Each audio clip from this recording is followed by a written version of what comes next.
திருப்பாம்புரம் பாம்புரநாதர் கோவில்.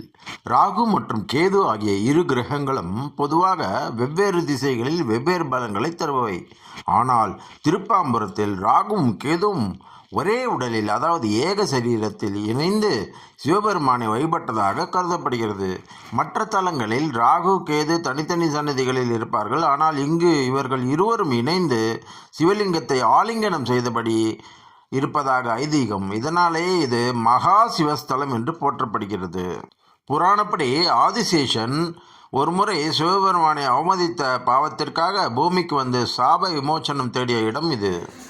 ஆதிசேஷன் இங்கு சிவனை பூஜித்ததால் இந்த தலத்து இறைவனுக்கு பாம்புரநாதர் என்று பெயர் வந்தது.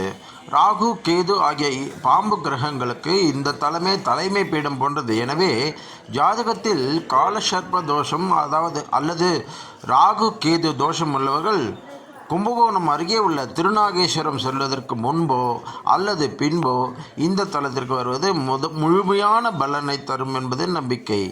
கோவிலின் ஆச்சரியமான உண்மைகள்: இது ஒரு பாம்புகளின் சரணாலயம்.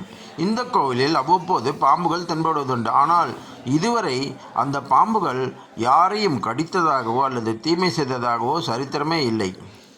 சில நேரங்களில் கோவிலுக்குள் மல்லிகை அல்லது தாழம்பு வாசம் வீசுவதாக பக்தர்கள் கூறுகின்றார்கள். இது சித்தர்கள் மற்றும் நாக தேவதைகளின் நடமாட்டத்தை குறிப்பதாக நம்பப்படுகிறது. திருநாவுக்கரசர், சம்பந்தர் ஆகியோரால் தேவார பாடல் பெற்ற காவிரி தென்கரை தலங்களில் இதுவும் ஒன்று. திருநாகேஸ்வரம் மற்றும் கீழப்பெரும்பள்ளம் இது ஒரு சங்கிலி தொடர் போன்றது. திருநாகேஸ்வரம் ராகு ஸ்தலம், கீழப்பெரும்பள்ளம் கேது ஸ்தலம். திருப்பாம்புரம் ராகு கேது ஆகிய இருவரும் இணைந்த தலம்.